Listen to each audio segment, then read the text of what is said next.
Bismillahirrahmanirrahim. Assalamualaikum warahmatullahi wabarakatuh.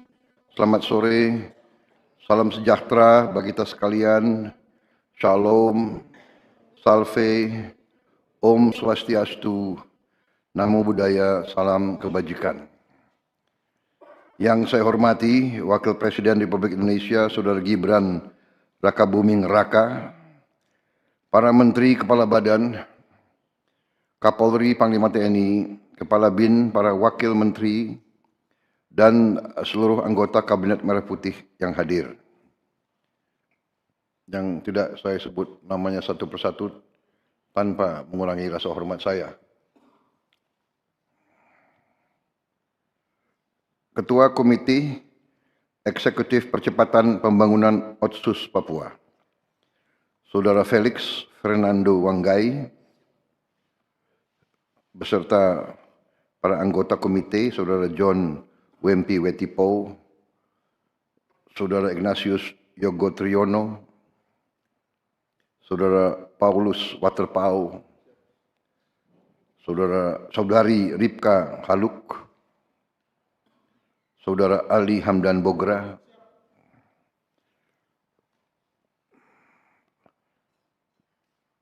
Saudara Yosefat Jobel Mambrazar. Oh, Billy. Tahunya Billy. Saudari Yani, Saudara John Gluba Gebze, Saudara Joharson Estrella Sihasale. Terima kasih. Para gubernur dari provinsi di Papua yang saya hormati, Gubernur Provinsi Papua, Komisaris Jenderal Polisi Purnawirawan Matius Fakhiri, Gubernur Provinsi Papua Barat, Saudara Domingus Mandacan, Gubernur Provinsi Papua Barat Daya, Saudara Elisa Kambu,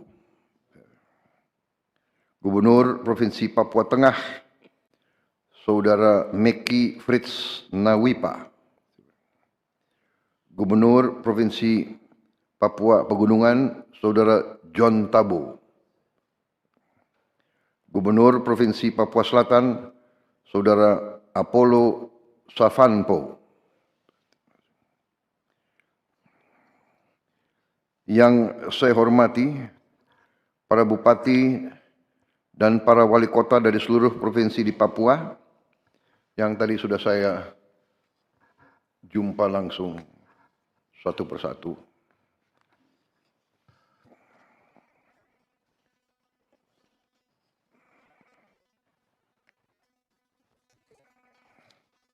Saudara-saudara sekalian, pertama-tama sebagai insan yang bertakwa, marilah kita tidak henti-hentinya memanjatkan puji syukur kehadirat Tuhan Maha Besar, Tuhan Maha Kuasa, yang memiliki sekalian alam. Hanya kepadanya lah kita berdoa dan hanya kepadanya lah kita meminta pertolongan. Kita bersyukur atas segala karunia, kesehatan, dan kedamaian yang masih diberikan kepada kita, sehingga kita dapat berkumpul bersama dengan seluruh gubernur, bupati, dan wali kota dari Papua sore hari ini untuk membahas percepatan pembangunan otonomi khusus Papua.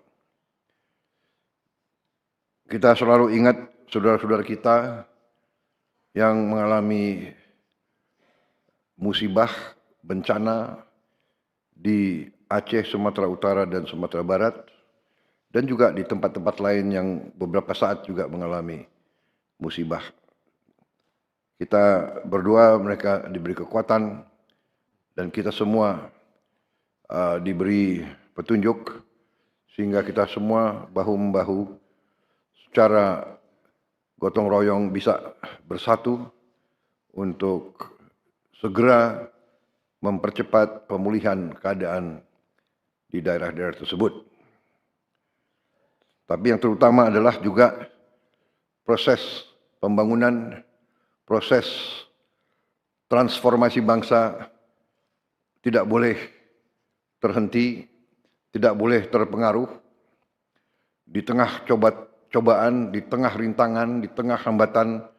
Kita harus lebih keras lagi bekerja, lebih kuat usaha kita untuk meneruskan proses transformasi bangsa kita. Saya ingatkan kita semua bahwa bangsa kita harus transformasi menjadi negara yang modern, negara yang maju, negara yang makmur. Tidak boleh ada bagian dari negara kita yang tertinggal. Setiap daerah, setiap provinsi, setiap kabupaten, setiap kota harus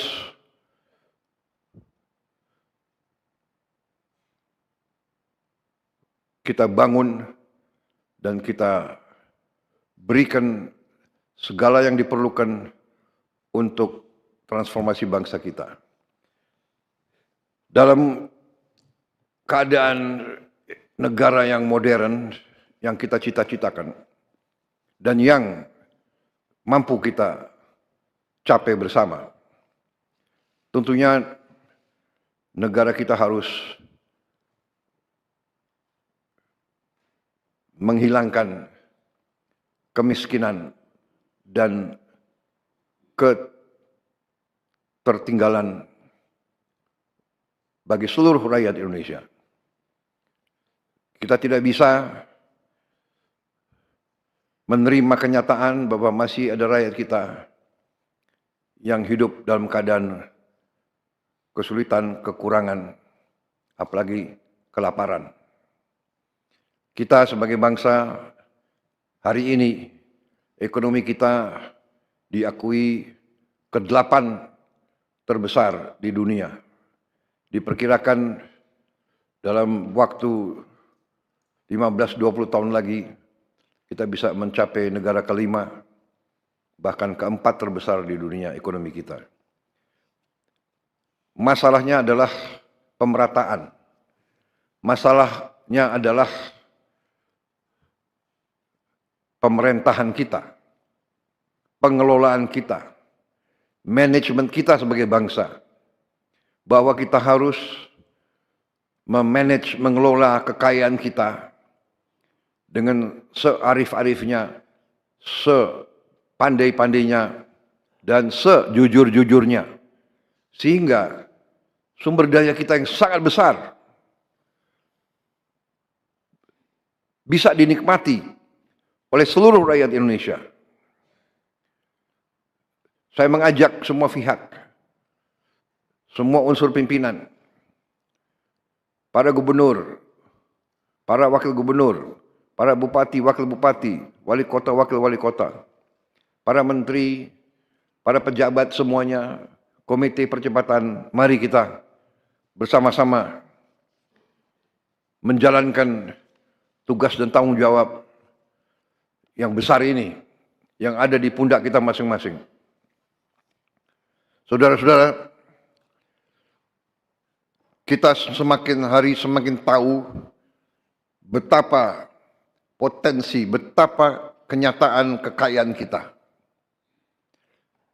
Tetapi kita juga harus mengakui bahwa kita masih belum handal dan belum cakap untuk menjaga dan mengelola kekayaan kita masing-masing.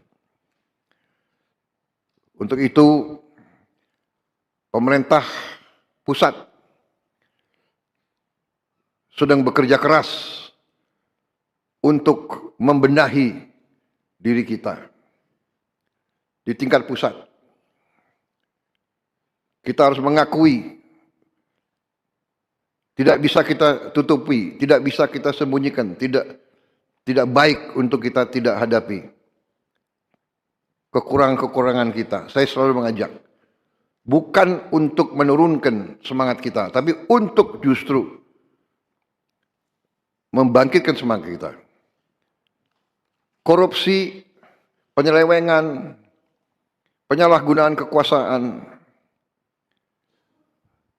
mencari keuntungan pribadi kelompok dari kekayaan negara, membiarkan kekayaan negara dicuri, diselundupkan, ini di ujungnya adalah akan memperberat kehidupan rakyat kita semua. Karena itu pemerintah pusat bekerja keras. Kita terus melakukan upaya-upaya menegakkan hukum, mengusut segala penyelewengan, dan kita tidak akan ragu-ragu mencopot, memecat pejabat-pejabat yang tidak mampu. Tanpa memandang bulu, tanpa melihat partai mana, asal-usul, suku mana, agama mana, ras mana. Siapa yang tidak bisa setia menjalankan tugas rakyat, kita persilahkan untuk berhenti dari jabatan-jabatan pengabdian kepada negara dan rakyat. Saudara-saudara, saya sebagai presiden dibantu oleh menteri-menteri, kita terus bekerja sekarang untuk mengamankan kekayaan negara. Kita mencari aset-aset, kita meneliti peraturan-peraturan, dan kita tidak segan-segan untuk melakukan apa yang diperlukan sehingga semua kekayaan negara bisa kita amankan dan kita gunakan untuk kepentingan rakyat kita. Saudara-saudara sekalian, kita pelajari terus sistem yang tidak sesuai dengan rancang bangun pendiri-pendiri bangsa kita, kita harus berani memperbaiki. Khusus untuk Papua, kita harus percepat pembangunan di Papua di semua bidang. Tapi sekali lagi, sebagaimana saya sudah bertahun-tahun menggarisbawahi, bahwa dasar dari semua kehidupan bangsa adalah kemampuan bangsa itu untuk menjamin makanan untuk rakyatnya.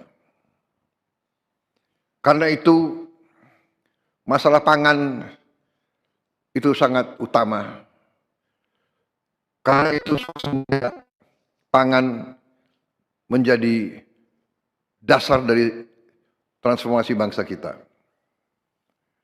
Terus terang aja, ya, saya kembalikan semuanya atas keyakinan paling mendasar ini. Semua kehidupan manusia, semua peradaban manusia, semua negara yang berdiri ribuan tahun sampai sekarang bisa berdiri, bisa bertahan karena dia aman pangannya. Untuk kita aman pangan, kita harus swasembada pangan. Kita harus menjamin produksi pangan kita sendiri. Dan ini tidak hanya pangan secara nasional, kita harus swasembada pangan secara provinsi. Bahkan bila perlu secara kabupaten. Bencana yang kita lihat sekarang di Sumatera Utara, Aceh, dan di Sumatera Barat memberi pelajaran lagi kepada kita. Dan saya yakin saudara-saudara di Papua juga mengalami itu. Bahwa kalau terjadi sesuatu di mana komunikasi putus, desa itu harus bisa bertahan. Kecamatan itu harus bisa bertahan. Kabupaten itu harus bisa bertahan. Dan ini adalah pelajaran nenek moyang kita. Tanyalah kepada kakek-kakek kita.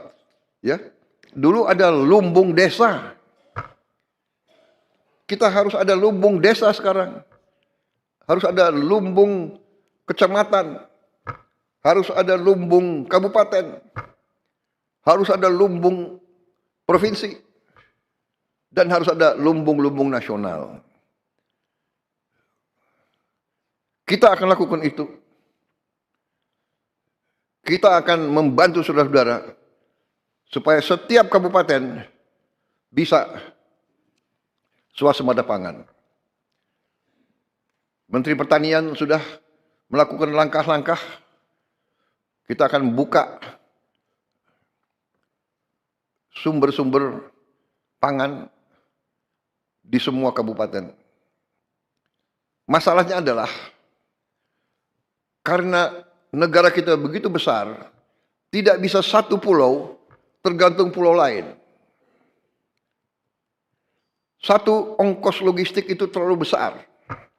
Sehingga beras yang mungkin produksinya di satu daerah mungkin hanya Rp8.000 atau Rp9.000, di suatu provinsi bisa Rp25.000. Karena faktor komunikasi, karena faktor logistik. Jadi kita dipaksa oleh alam kita untuk masing-masing mengejar swasembada pangan. Di mana saudara bisa punya sawah-sawah untuk beras, mari kita lakukan. Atau kebun-kebun jagung, atau sago, atau singkong. Ingat, ini adalah kunci survival kita sebagai bangsa. Ini pelajaran ribuan tahun. Jadi kita tidak usah terlalu pintar. Belajar aja dari nenek moyang kita. Ya. Kenapa dulu ada lumbung desa? Kita harus siap untuk kemungkinan yang paling jelek. Itu pelajaran saya kira. Pelajaran nenek moyang kita saya kira ada di buku-buku agama ya. 7 tahun baik dan 7 tahun paceklik ya, 7 tahun yang tidak baik. Pada saat 7 tahun baik kita persiapan. Nanti ada 7 tahun tidak baik kita siap. Alam juga harus kita hadapi dengan baik. Saudara-saudara, di bagian dunia tertentu air sangat susah. Air sangat susah. Negara-negara banyak yang hancur karena nggak ada air. Kita air berlimpah. Bahkan kadang-kadang menjadi musibah bagi kita. Jadi ini adalah hal-hal yang saya minta saudara-saudara ya menggunakan sebagai dasar.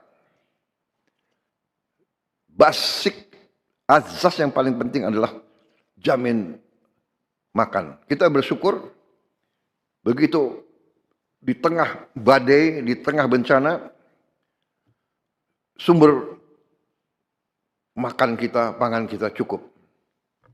Bahkan Menteri Pertanian laporan kepada saya untuk daerah-daerah terdampak bencana, kita mampu dari pemerintah pusat mengirim 3 kali kebutuhan. Jadi tidak ada alasan di daerah terdampak kesulitan pangan. Ya, tidak ada alasan untuk khawatir karena kenyataannya kita mampu. Memang dilaporkan kalau tidak salah ada berapa puluh ribu sawah yang rusak. 70.000 ya. Semuanya di 3 provinsi 70.000. 3 provinsi 70.000 hektar yang rusak. Kita akan kembalikan segera, tapi kita sudah punya antisipasi. Kita sudah siapkan sawah-sawah baru yang cukup besar. Mungkin tahun ini Menteri Pertanian kita siapkan sawah baru 225.000 hektar. Dan terus kita akan siapkan tahun-tahun yang akan datang. Tetapi strategi kita sekarang adalah tiap kabupaten harus swasembada pangan. Yang kabupaten yang paling sulit medannya pun kita harus cari benih yang cocok. Ya. Mungkin di pegunungan itu mungkin perlu perhatian yang khusus ya untuk sumber karbohidrat dan sumber protein. Jadi maksud dan tujuan kita bentuk komite ini untuk membantu semua gubernur dan semua bupati ya untuk mempercepat pembangunan supaya anggaran bisa langsung terwujud. Harus terwujud untuk kepentingan rakyat. Program-program penting pemerintah untuk membantu percepatan pembangunan Papua juga adalah sama dengan untuk daerah-daerah lain. Program makan bergizi gratis sudah sampai ke Papua. Mungkin masih ada beberapa yang belum sampai, daerah-daerah terpencil, tapi kita akan tuntaskan. Sekolah rakyat juga harus juga dinikmati sampai di tiap kabupaten. Kampung nelayan tentunya di daerah pesisir. Pembangunan fasilitas umum, ketahanan pangan, food estate, ini menjadi prioritas. Jalan Trans Papua juga harus kita tuntaskan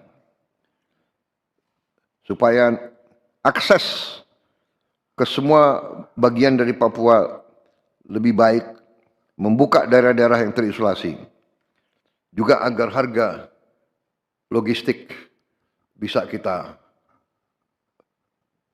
potong, kita kurangi. Selain swasembada pangan, juga swasembada energi. Jadi kita berharap tiap daerah juga nanti swasembada energi. Saya kira Papua punya sumber energi yang sangat baik dan Menteri ESDM juga sudah merancang bahwa daerah-daerah Papua harus menikmati hasil daripada energi yang diproduksi di Papua. Di samping itu, kita ujungnya nanti daerah-daerah yang sulit, kita harus dengan menggunakan tenaga surya atau tenaga air. Teknologi tenaga surya sekarang sudah semakin murah dan ini bisa untuk mencapai daerah-daerah yang terpencil. Juga tenaga hidro juga sekarang ada hidro yang mini yang bisa juga dipakai di daerah-daerah yang terpencil. Ini semua adalah supaya ada kemandirian tiap daerah. Kalau ada tenaga surya dan tenaga air, tidak perlu kirim-kirim BBM mahal-mahal dari daerah-daerah lain. Dan juga nanti kita berharap di daerah Papua pun harus ditanam kelapa sawit supaya bisa menghasilkan juga BBM dari kelapa sawit. Juga tebu menghasilkan etanol. Singkong, kasava juga untuk menghasilkan etanol. Sehingga kita rencanakan dalam 5 tahun semua daerah bisa berdiri di atas kakinya sendiri, swasembada pangan dan swasembada energi. Dengan demikian, kita akan menghemat ratusan triliun untuk subsidi, ratusan triliun untuk import BBM dari luar negeri. Tahun ini, tiap tahun kita mengeluarkan ratusan triliun untuk import BBM. Kalau kita bisa tanam kelapa sawit, tanam singkong, tanam tebu, pakai tenaga surya dan tenaga air, bayangkan berapa ratus triliun kita bisa hemat tiap tahun. Menteri SDM, berapa import kita BBM dari luar? 520 triliun. Bayangkan, kalau kita bisa potong setengah, berarti ada 250 triliun. Apalagi kita bisa potong 500 triliun. 500 triliun itu berarti tiap kabupaten bisa punya, kemungkinan bisa punya 1 triliun. Tiap kabupaten. Bagaimana membangunnya kita coba? Bayangkan kita biar negara kayak apa. Ini bisa kita lakukan. Potensinya ada, rencananya ada, dan kita akan buktikan. Kita akan buktikan bahwa kita menuju ke situ. Tidak bisa seketika, tapi kita sudah mulai ke arah situ. Mulai tahun depan, Menteri ESDM melaporkan ke saya, kita tidak akan import solar lagi dari luar negeri. Mulai tahun depan. Kita harapkan dalam 4 tahun, kita juga bisa tidak import bensin dari luar. Saudara-saudara,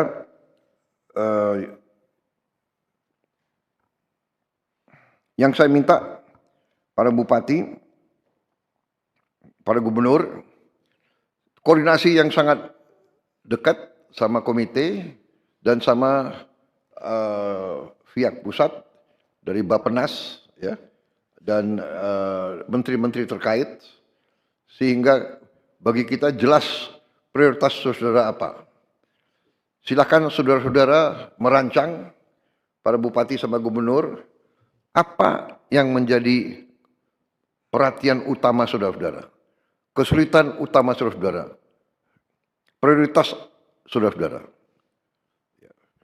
Tidak mungkin kita bisa selesaikan semua seketika. Tapi kalau kita punya prioritas saudara-saudara, kita akan cocokkan dengan kemampuan yang bisa kita lakukan sekarang. Yang jelas dana otonomi khusus, ya, yang tahun ini belum dicairkan, ya, Menteri Keuangan. Dana otonomi khusus Pak sudah dicairkan Pak semuanya untuk tahun ini 12,696 triliun Pak. Tahun ini. Ini akan dijadikan satu tahun depan. Tahun depan berapa dana otonomi khusus? Dana otonomi khusus tahun depan agak turun Pak. Di anggaran tahun 2026 itu sebesar 10 triliun. Jadi tahun depan kita akan punya 12 tambah 10. Yang tahun ini kan akan dijadikan satu sama tahun depan.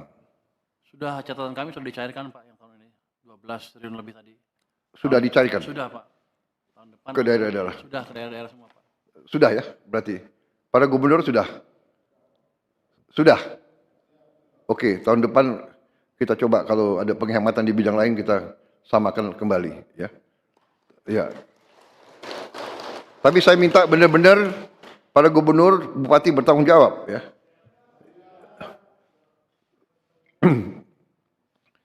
Bupati dan gubernur jangan banyak jalan-jalan ke luar negeri, ya. Menggunakan dana otsus. Bisa? Kok jawabannya kurang?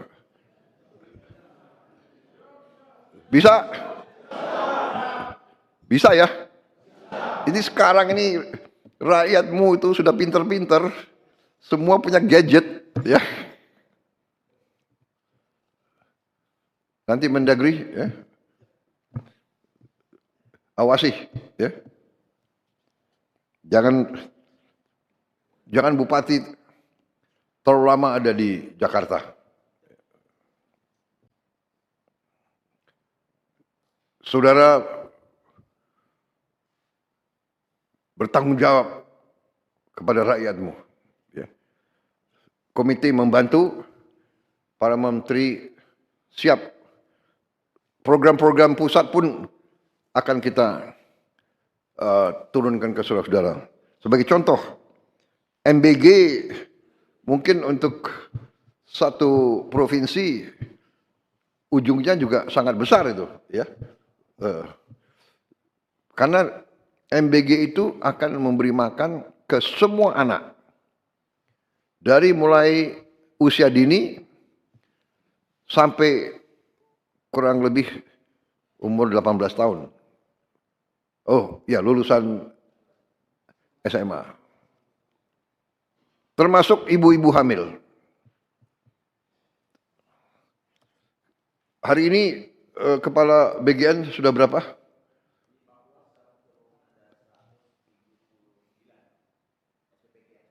...179 SPPG yang sudah berdiri. Dari target berapa?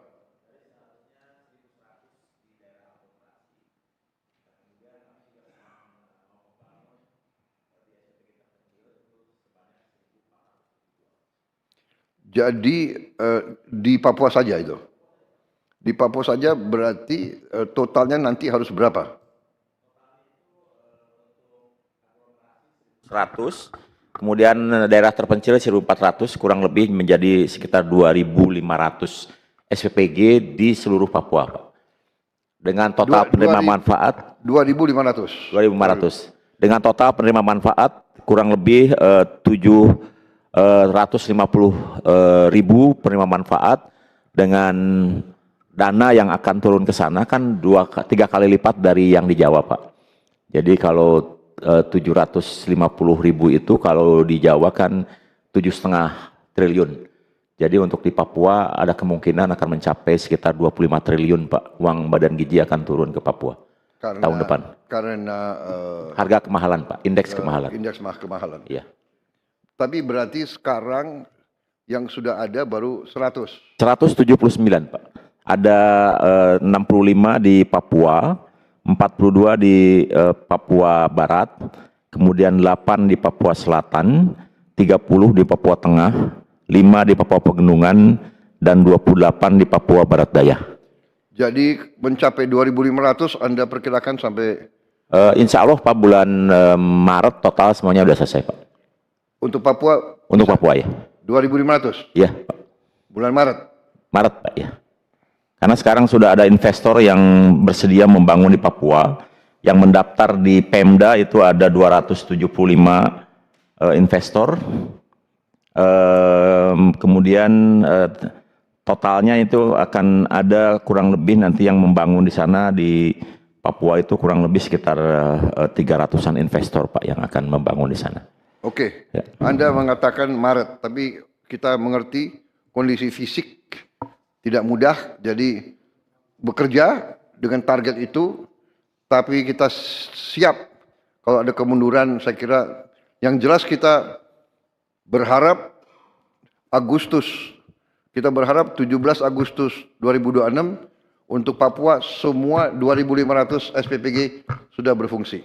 Ya, Siap, Pak Presiden.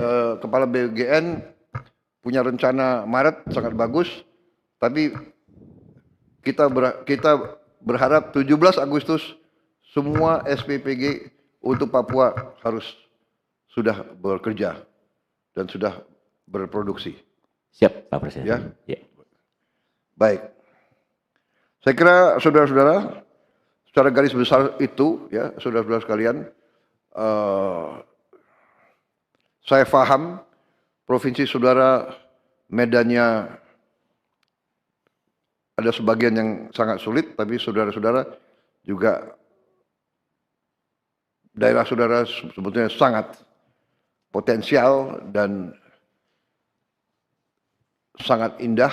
Sekarang pun saya kira banyak tokoh-tokoh dunia mengerti dan mau berwisata di Papua. Raja Ampat saya kira sudah jadi sangat terkenal di dunia.